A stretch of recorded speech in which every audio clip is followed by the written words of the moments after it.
Amamos a la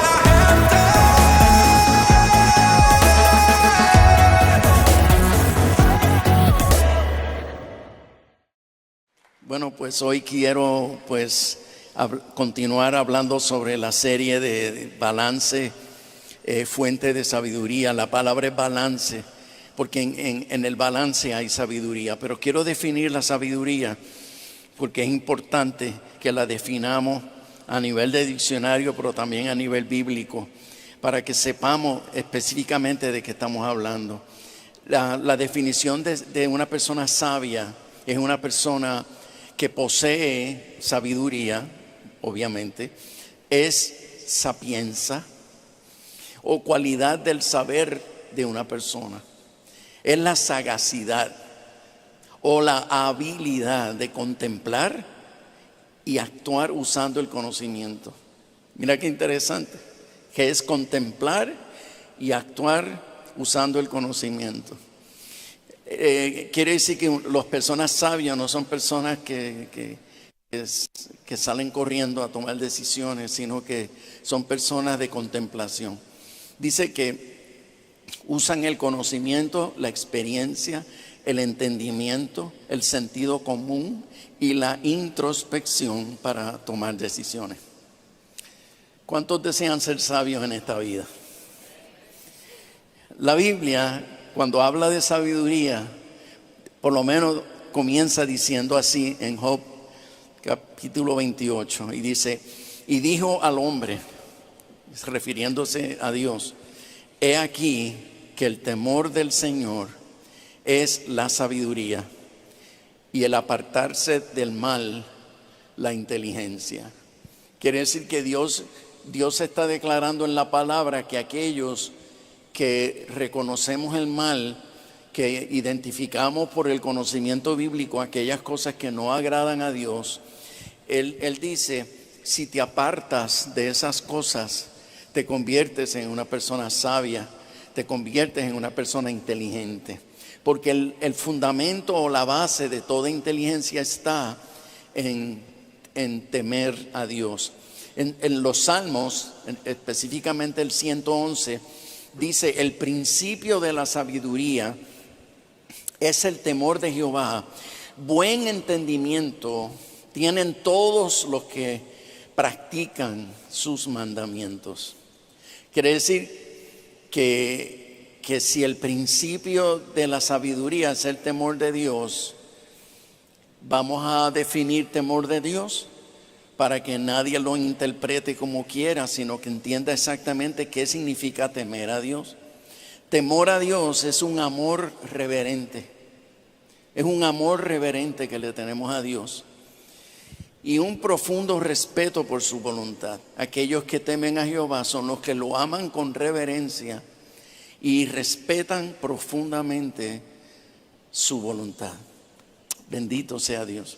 Y en Deuteronomio capítulo 4, la escritura nos dice así en el verso 6: guardarlos, refiriéndose a los mandamientos, pues, guardarlos pues y ponerlos por obra, porque esta es vuestra, ¿qué? Sabiduría. Guardar los mandamientos de Dios es nuestra sabiduría y vuestra inteligencia ante los ojos de los pueblos, los cuales oirán todos estos estatutos y dirán: ciertamente, pueblo sabio y entendido, nación grande es esta, refiriéndose al pueblo de Israel. Entonces, ya sabemos y entendemos que la palabra de Dios es fuente de sabiduría. Y todo aquel que se preocupa en estudiar las Escrituras, en leer la palabra, en aprenderla, y aprovecho para dejarles saber a los que siempre comentan lo mismo: pero es que yo no la entiendo, yo la leo y no la entiendo. Pues vuelvo a aconsejarles que todo aquel que lea las Escrituras debe leerlas en oración, porque la Escritura misma nos dice que el Espíritu Santo es el único que nos revela la palabra. Y todo aquel que quiere sentarse con la Biblia y experimentar cómo la sabiduría de la palabra te impacta, cómo la luz de la palabra te ilumina y te llena de gozo. Para que eso se dé, tú necesitas que el Espíritu Santo esté al lado tuyo, y mientras tú la lees, el Espíritu Santo te va mostrando el sentido de esa palabra. Y él toma el espíritu de esa palabra y la deposita en tu corazón. Por eso es que siempre he dicho, lean orando y oren leyendo la Biblia. Es una de las experiencias más hermosas cuando en la mañana nosotros nos despertamos y sacamos las escrituras y vamos delante de Dios a buscar que Él nos refresque el corazón. Así que recordemos que la palabra de Dios es lámpara a nuestros pies, es lumbrera a nuestro camino. Pero eso ocurre para los que le aman así. Así que, y la Biblia nos enseña que Dios es un Dios de balance. Él muestra su sabiduría porque Él es un Dios de balance. Por ejemplo, la Biblia muestra que muchas veces Dios se revela utilizando dos extremos. Por ejemplo, él dice que la Escritura dice que Dios es como el león, y Él se manifiesta como un león. Pero también dice la Escritura que Dios se muestra como un cordero, el cordero de Dios que quita el pecado del mundo. Quiere decir que si Dios es león y es cordero, que son los dos extremos de dos animales completamente diferentes en simbología, estamos hablando que Dios es un balance entre un león y un cordero. Dice la Escritura que Él es fuego, que Él es fuego consumidor. Pero también dice la Escritura que Dios es amor. Y que es fuego consumidor en el sentido de que Él no va a negociar con el pecado, Él no va a negociar. Pero por otro lado, es un Dios de tanto amor que derrama gracia y derrama poder para que nosotros podamos vivir en integridad, para que nosotros podamos cumplir sus mandamientos. Él sabe que nosotros no somos capaces de cumplir sus mandamientos y vivir en pureza. Quien único lo puede hacer es Él en nosotros. Por lo tanto, todo aquel que sabe que Dios es rígido con sus preceptos, pues no tenemos otra que buscar y pedirle al Espíritu Santo que nos llene de esa gracia, que nos llene de ese poder, que nos ilumine para que nosotros podamos no solamente obedecer a Dios, sino que lo podamos disfrutar. Porque hay gente que obedecen con amargura, hay gente que obedecen molestos, obedecen, pero tú los ves apestados, que ni las moscas se le acercan.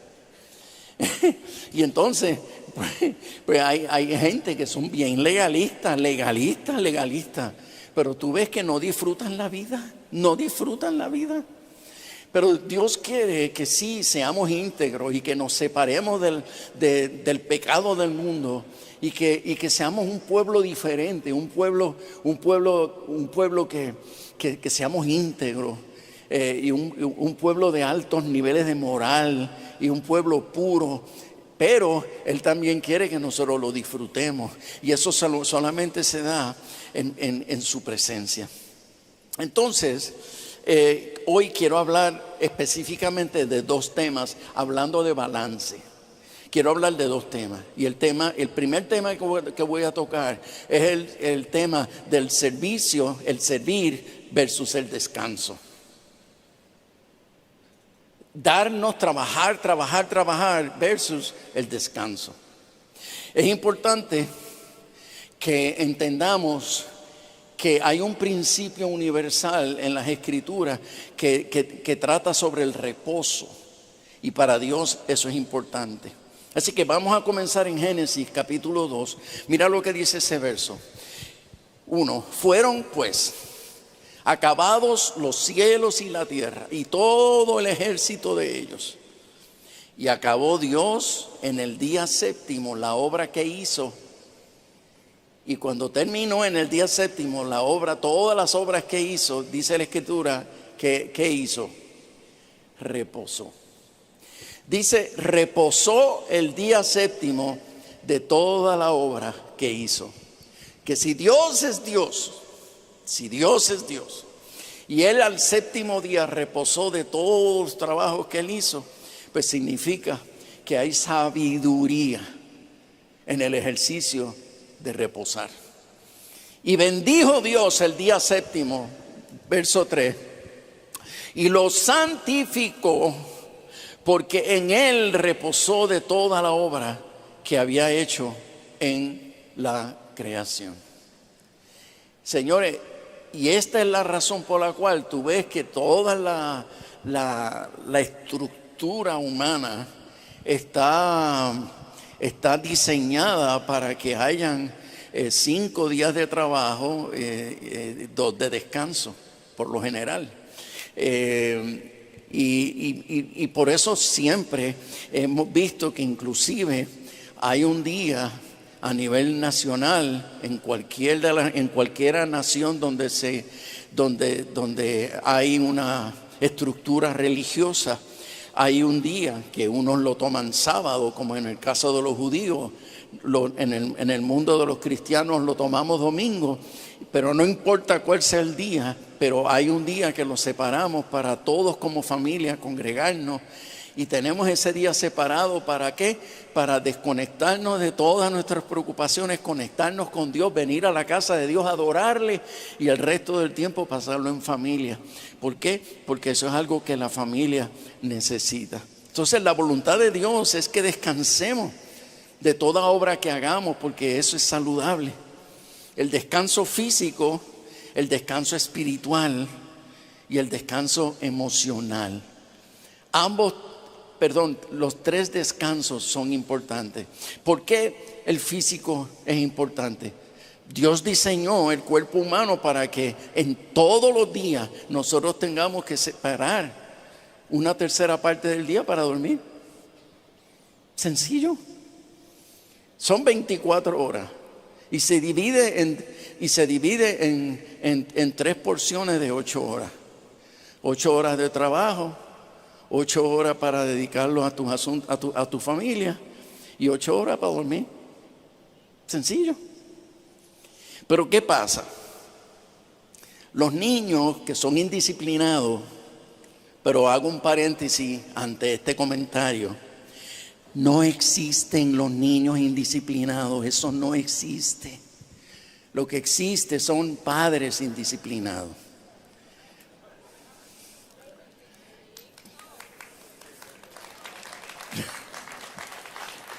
Porque donde hay padres disciplinados, allí hay niños disciplinados. Pero la naturaleza del niño es sacarle el máximo al juego, a la entretención, y por eso se orinan encima, porque tienen ganas de orinar, pero quieren sacarle el mayor provecho a jugar, entretenerse, y aguanten, y están desesperados, pero quieren seguir jugando, y de momento el accidente.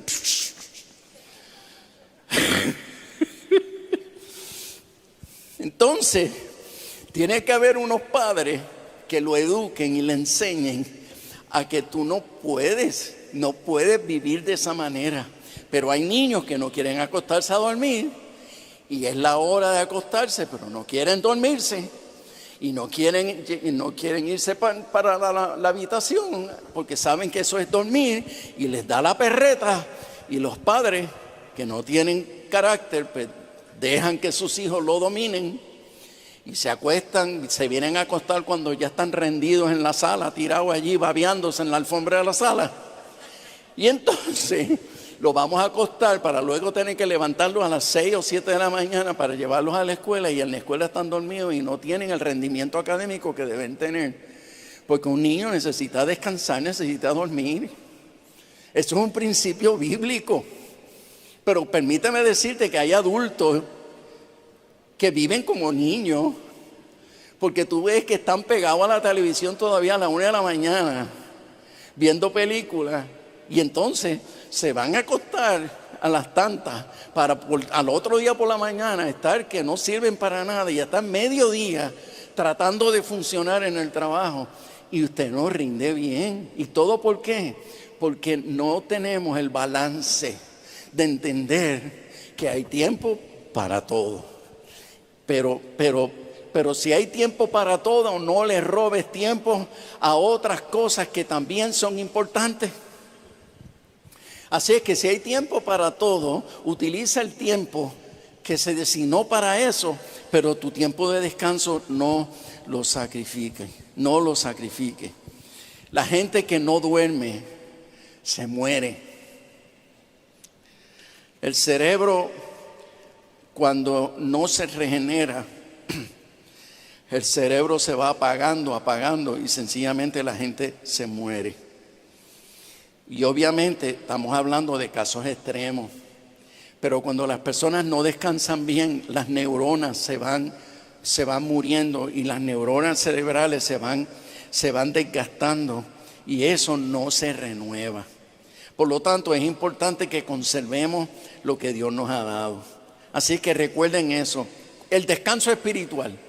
Vamos a hablar del descanso espiritual. El descanso espiritual solamente se obtiene orando. Y este es el único descanso que se obtiene haciendo algo. Porque todo aquel que espiritualmente descansa y entra en ese estado de reposo espiritual es porque saca tiempo para ir a la presencia de Dios. ¿Por qué? Porque Dios es nuestro descanso. Su espíritu es nuestro reposo. Él nos mete en esa dimensión del espíritu donde hay reposo.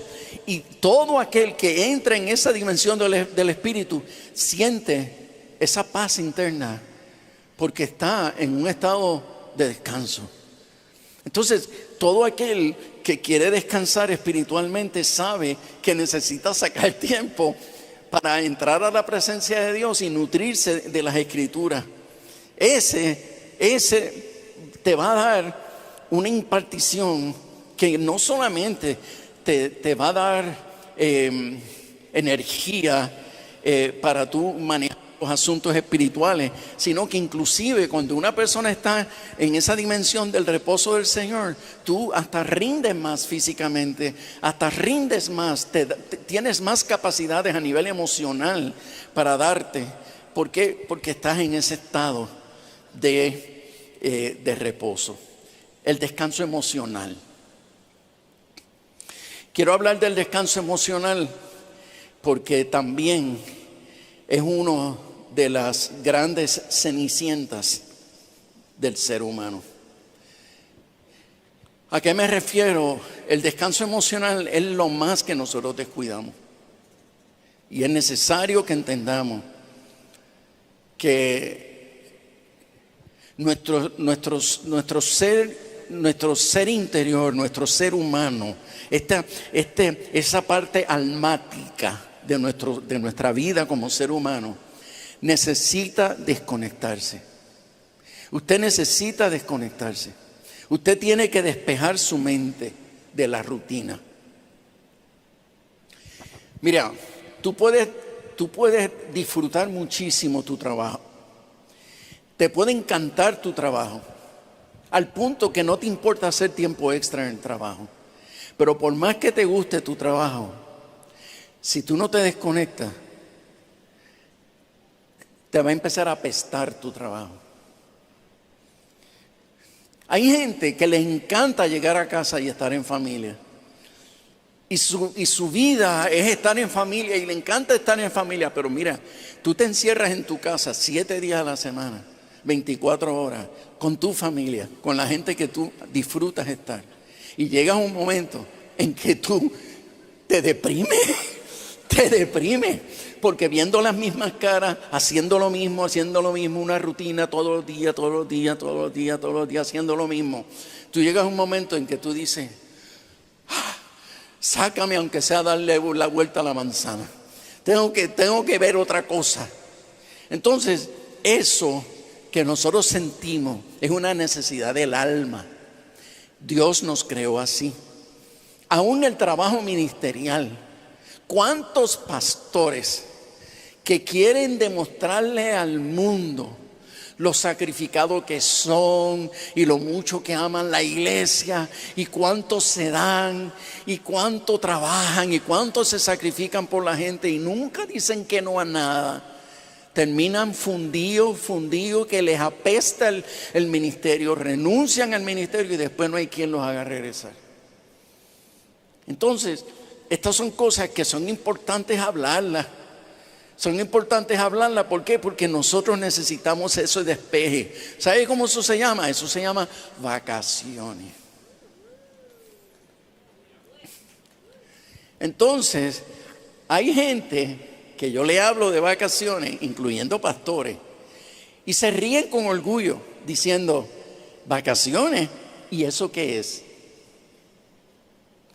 Entonces, tú ves que se ríen con orgullo en el sentido de que, yo soy tan fajón, y yo soy tan dado y soy tan trabajador que yo no saco tiempo para las vacaciones porque eso no es una prioridad en esta etapa. Escucha bien, en esta etapa de mi vida. ¿Habrá alguna etapa de tu vida donde tú puedas decidir dejar de dormir? ¿Habrá alguna etapa de tu vida en que tú puedas decidir dejar de buscar a Dios? Pero de la misma manera como no hay etapas en la vida ninguna que tú puedas dejar de dormir ni tampoco dejar de buscar a Dios porque te mueres, pues tampoco hay etapas en la vida donde nosotros podamos decir, pues no, yo tengo que sacrificar, y sacrifico a mis hijos, sacrifico a mi mujer, sacrifico a mi marido, lo que sea. Pero esto es una etapa de la vida que nosotros no podemos dejar pasar. Entonces, aprovechaste la oportunidad que la vida te dio, pero perdiste tu matrimonio. ¿De qué te sirvió? Aprovechaste la oportunidad que la vida te dio y lograste ser exitosísima o exitosísimo, pero tus hijos no quieren saber de ti. ¿De qué te sirvió? ¿Te sirvió de algo? Los millonarios darían la fortuna que no tienen para recobrar lo que perdieron por haber perdido, por haber descuidado esa relación. En Uno Church nosotros queremos prevenir ese desgaste y nosotros queremos cuidar de la gente para que no hagan tampoco de la iglesia algo pesado. Tú sabes que al principio de este ministerio, aquí había célula martes, había célula jueves, aquí había culto oración miércoles, aquí había evangelismo viernes, aquí había sábado, había un retiro y el domingo estaba el culto y el lunes habían reuniones y cuando no habían reuniones los inventábamos. Y nos sentíamos tan, wow, qué brutal, qué tremendo. Y ciertamente, pues sí, se logran muchas cosas, sin embargo, el estado de la gente. ¿Cuánta gente quemada? ¿Cuánta gente que dijeron no pude con este tren? Entonces, creo que es importante que nosotros entendamos esto, porque hay gente, ¿verdad?, que echa de menos algunas cosas, pero consideré necesario explicar por qué algunas cosas han cambiado y por qué algunas cosas van a cambiar. ¿Por qué? Porque nosotros queremos ser eficientes en todo lo que hacemos.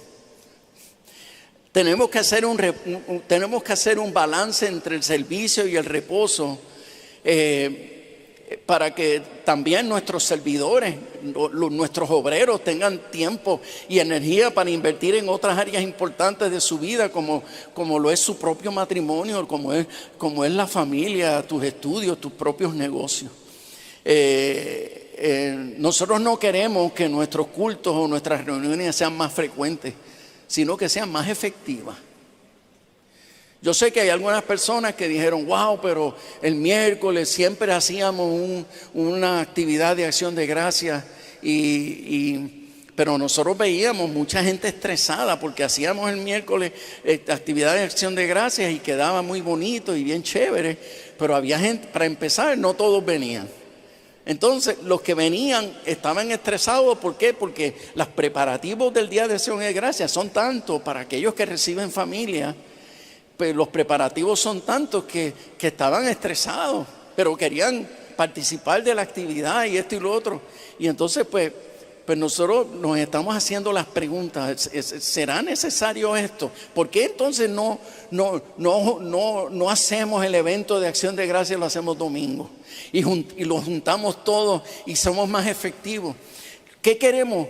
Queremos que nuestras reuniones sean más efectivas, las reuniones sean más edificantes. Cada vez que nos reunamos, nosotros salgamos de aquí con un depósito de experiencias y de toques de Dios en nuestra vida. Y no entender que por estar aquí todos los días o estar haciendo evento tras evento, actividad tras actividad, es la voluntad de Dios. La voluntad de Dios es que nosotros tengamos un balance y que nosotros disfrutemos y nos deleitemos de todo lo que hagamos. Y que cuando digamos congregarnos, que todo el mundo venga. Que todo el mundo venga.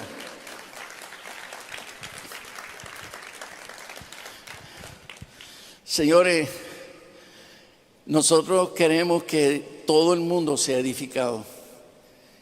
Y que nuestra iglesia sea una buena iglesia para gente mayor.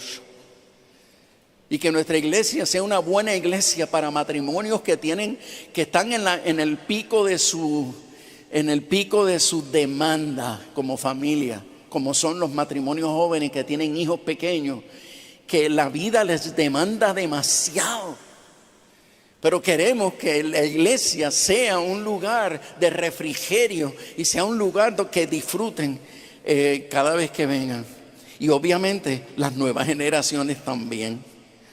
Así es que, pero también para nosotros es importante que todos los que ministren con la frescura de Dios. ¿Por qué? Porque han hecho un balance en su vida. Así es que queremos que cada ministro vaya a la reunión bien preparado, caminando en la frescura del Espíritu, que pueda transmitir efectivamente el mensaje de Dios. Así es que esa es la razón por la que ustedes quizás han observado algunos cambios y verán algunos cambios adicionales. Por ejemplo, van a ver que el próximo año nosotros nos vamos a enfocar en que cada una de nuestras actividades tenga la efectividad que la visión le impone a nuestras actividades.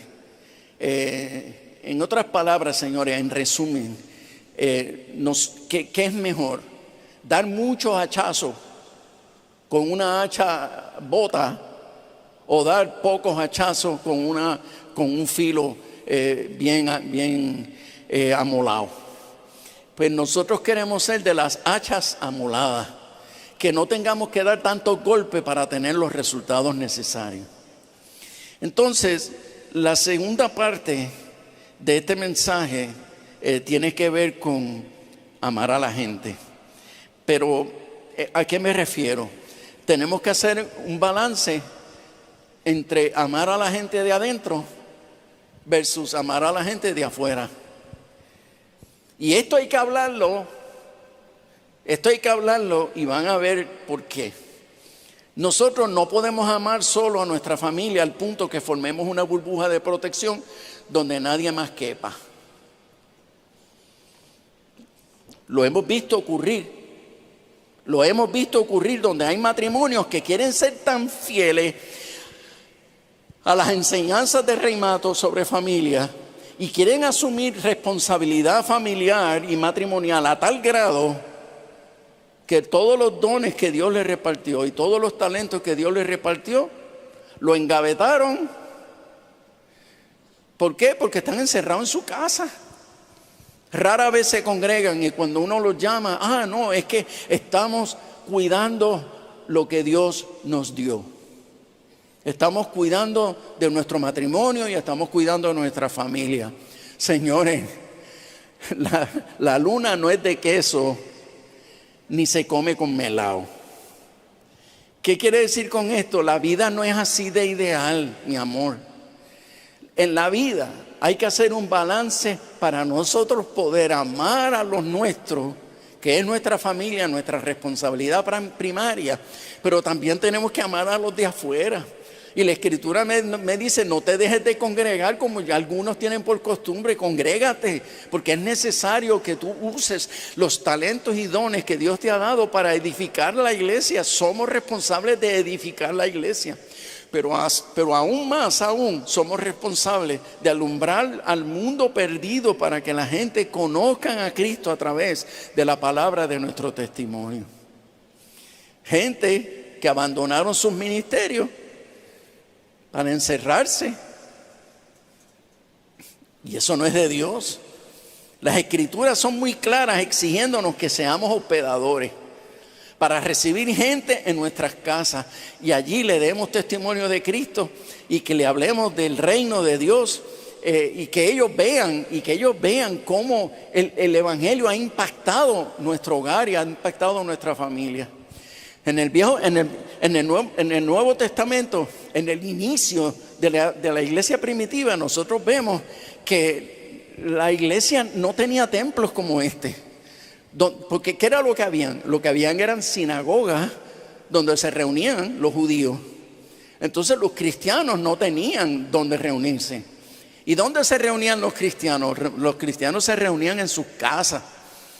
Pero dice la Escritura que la efectividad de reunirse en las casas fue tan poderoso que la iglesia se multiplicó y se multiplicó y se multiplicó, porque mientras más y más y más crecía, más gente abrían sus casas y se reunían en grupos pequeños en sus casas para partir el pan y compartir el amor de Dios con los vecinos y con la gente que le estaban dando su vida a Cristo. Señores, las Escrituras son muy claras. ¿Qué pasa? La iglesia no se puede encerrar en cuatro paredes, porque nosotros tú como familia, de la misma manera como no te debes de encerrar en tu casa, nosotros como familia Uno Church tampoco nos debemos encerrar aquí dentro y decir, ay, qué rico esto, ay, qué bueno, que mucho disfruto en mi iglesia, que mucho disfruto de mis hermanos, que mucho disfruto de mis pastores, qué bueno, pero hacer de esto un nicho tampoco es la voluntad de Dios. Por lo tanto, hay un mundo que nos necesita y por eso es necesario que intencionalmente programemos nuestras actividades para recibir gente sin Cristo y abrirle nuestros corazones. La forma más efectiva de nosotros poder traer gente a Cristo es abriendo nuestras casas y teniendo grupos de oración en nuestras casas. Porque cuando nosotros hacemos grupos de oración, mire, señores, todo el que tiene un problema, cuando escucha que hay un círculo de oración en tal lugar, tú los ves que nunca van a la iglesia, pero el negocio está a punto de quiebre y tú ves que sacan tiempo de su trabajo y de su negocio y tú los ves que se aparecen al círculo de oración. ¿Por qué? Porque miren, todo el mundo reconoce en su alma que Dios es real. Y que cuando nosotros estamos en crisis no tenemos otra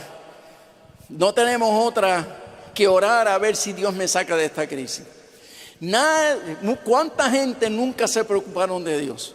Le anunciaron que tiene cáncer y tú ves que van al círculo de oración. Le anunciaron que tiene tal enfermedad y tú ves que aparecen al círculo de oración. Oren por mí.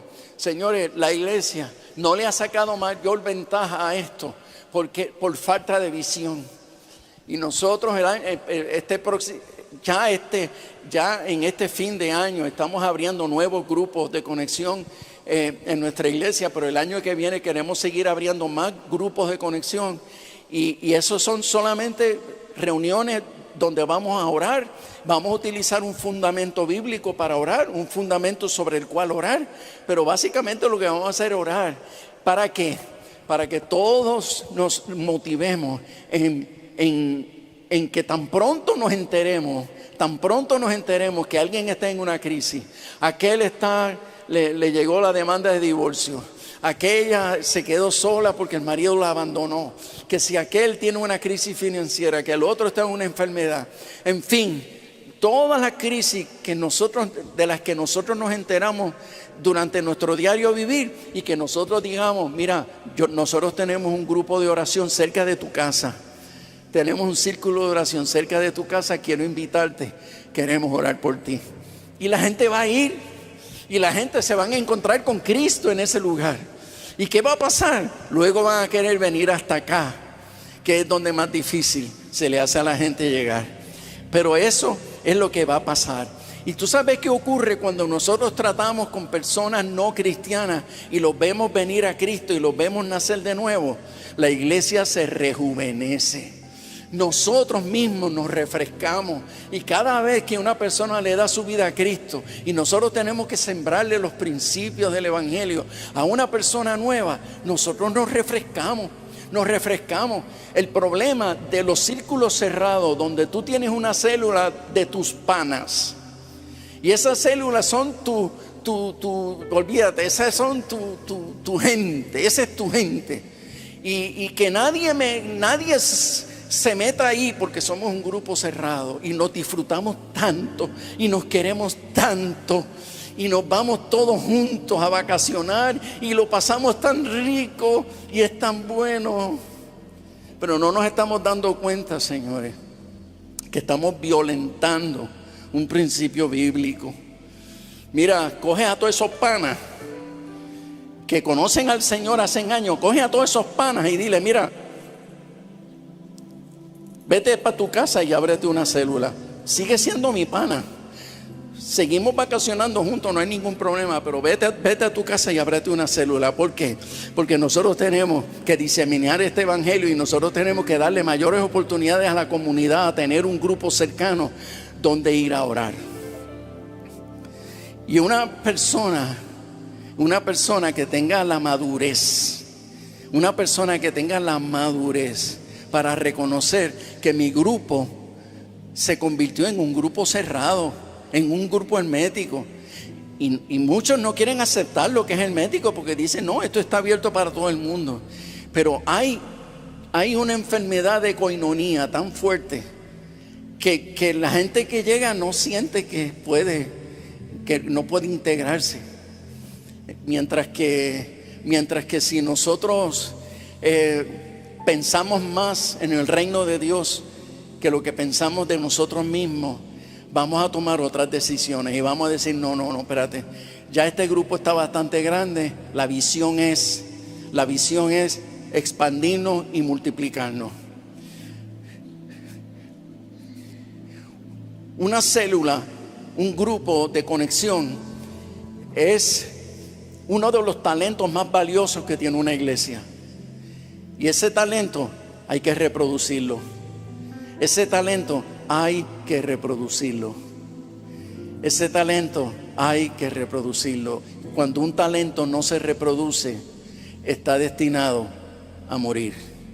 Porque lo que no se reproduce, se extingue.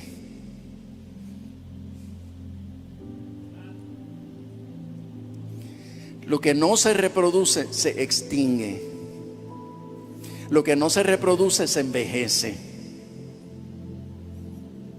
Y esto es visión. Y lo estoy hablando a nivel público para que todo el mundo, grandes y pequeños, nuevos y viejos, todo el mundo entienda que eso es parte fundamental de nuestra visión como iglesia y que el año próximo nosotros vamos a fortalecer esto, lo vamos a fortalecer. ¿Por qué? Porque nosotros tenemos que hacer un balance real entre el amor que sentimos por los nuestros y el amor que sentimos por una comunidad que se pierde. Y nosotros tenemos que amar tanto a la comunidad que se pierde como a los nuestros.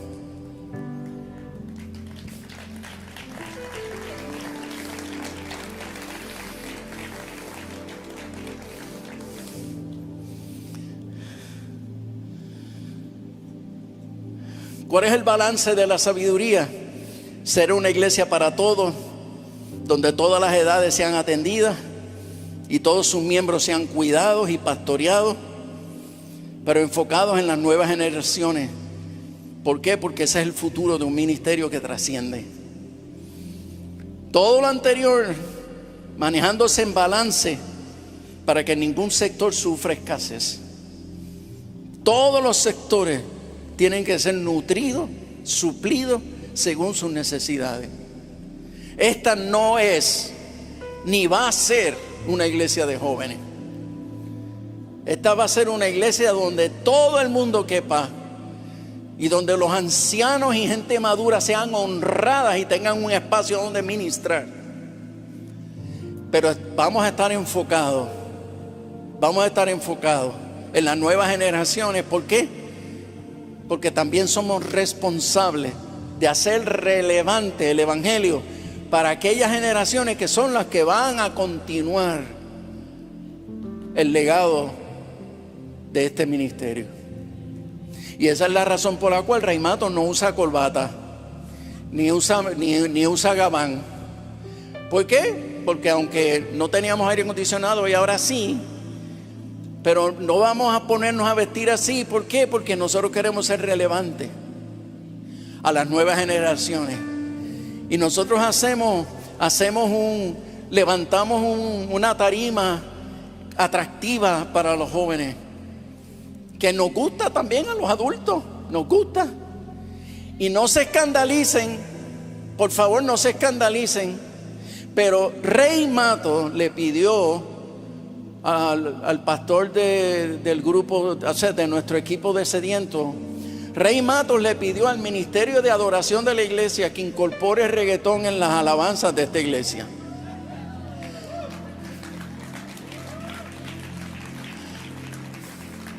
Y yo sé que no todo el mundo aplaude. Sin embargo, yo he visto mucha gente mayor que cuando suena reggaetón y dice, no te gusta, pero te mueve la cadera, ¿verdad? Pues ¿sabes algo? Aquí la visión nos enseña que el género musical no es uno del diablo y otro de Dios. Aquí lo que lo convierte en diabólico son las líricas inmorales, degradantes de algunos reggaetoneros.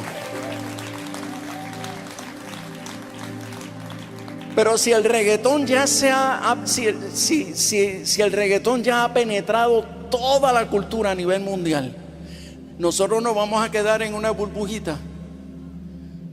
Porque el reggaetón, miren señores, vamos a sacarnos ese límite de nuestra mente. Yo no soy amante de ese género, que quede claro. Yo no soy amante de ese género, pero yo sé cuánto impacta ese género. Y si nosotros lo santificamos, y si nosotros consagramos ese género y lo utilizamos para alabar a Dios, todo el mundo aquí, incluyendo los jóvenes, ningún joven se va a quedar sentado. Como muchas veces vemos los jóvenes así sentados, porque esa música está cool, pero vélate cuando nosotros traigamos esos números, ¿verdad? Para que tú veas jóvenes levantándose y diciendo, wow, esta iglesia está cool. Pues lo que tengamos que hacer para alcanzar gente sin negociar la palabra, los principios, la santidad, sin negociarlo.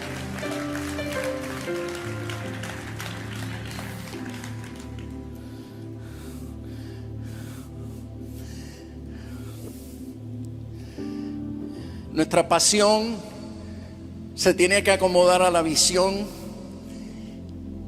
y nuestra visión es la que tiene que dictar. La visión que Dios implantó en nuestro corazón es lo que tiene que dictar cómo vamos a hacer las cosas.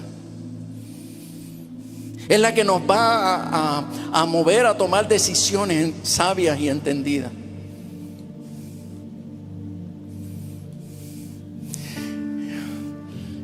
Parte de la visión es que aquí no haya nadie que no esté metido en un grupo de conexión. ¿Por qué? Porque hay que hacer un balance. Si tú me preguntas, pastor, ¿está mal que yo sea un cristiano dominguero no estará mal, pero tampoco está bien. No está bien que tú seas un cristiano dominguero. ¿Por qué? Porque tú tienes que salir de la burbuja de ir a recibir, y solamente ir a recibir y salir por ahí edificado. La visión nos enseña que lo que yo recibo lo tengo que dar.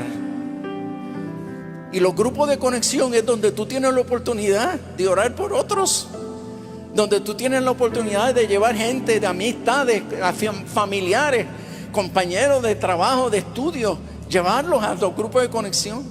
Los grupos de conexión son los que te hacen sentir cerca de la gente y te da la oportunidad de ayudarlos en sus necesidades personales cuando algo surge, y esos grupos pueden apoyarse unos a otros. El 100% de esta iglesia debe estar en un grupo de conexión. Y esa es mi meta para el 2023. Que no haya nadie aquí que sea un cabo suelto. ¿No? Que todos estén metidos en un grupo de conexión. Y van a haber suficientes grupos de conexión regados por todos lados. Y por todos los pueblos. ¿Sabes qué? En Ponce, nosotros tenemos gente de Ponce que vienen aquí todos los domingos. La familia Feliciano, por favor, póngase de pie. Esta gente que están aquí de pie vienen todos los domingos de Ponce. Todos los domingos vienen de Ponce. Y en un curso especial de discipulado que estuve ofreciendo, aquí estuvo Mr. Georgie. Estuvo aquí 8 semanas que vino los miércoles de Ponce para tomar esas enseñanzas conmigo. Eso es compromiso. Pero ¿sabes qué? El año que viene va a haber un grupo de conexión. ¿Dónde? En Ponce.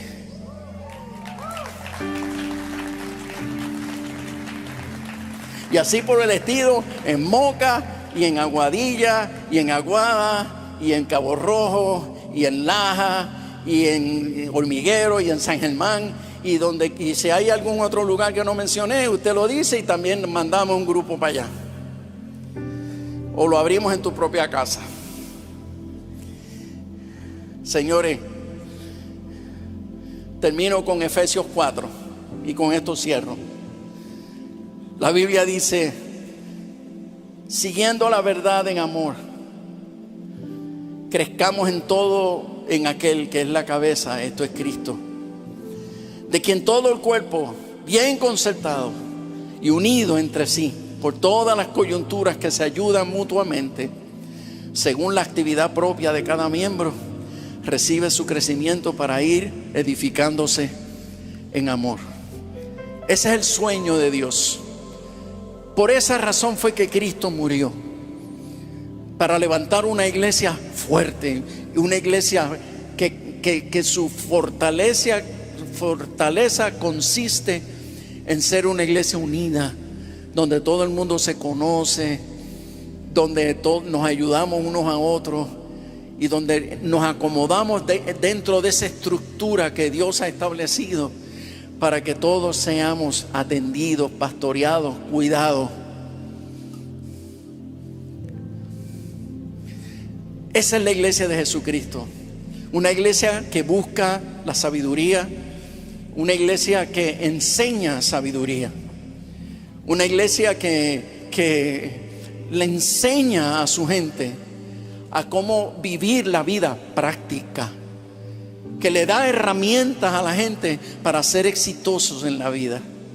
¿Cuál es la palabra más importante de hoy? Balance.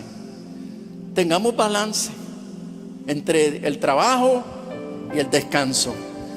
Seamos balanceados entre el amor que nos tenemos a nosotros mismos y el amor que debemos tenerle a la gente de afuera. Tengamos ese balance, porque donde quiera que haya balance, allí estará la bendición de Dios. Saludos a toda nuestra familia que se conecta virtualmente con nosotros regularmente. En este tiempo difícil debemos reconocer que Dios ha sido bueno y ha traído provisión sobrenatural a nuestros hogares. Si Dios lo ha hecho contigo, te invito a ser parte de nuestro equipo ministerial, apoyándonos con tus donaciones para mantener al aire este poderoso mensaje que Dios nos ha dado, hasta que todos oigan. Puedes hacerlo hoy a través de las plataformas digitales que aparecen en pantalla.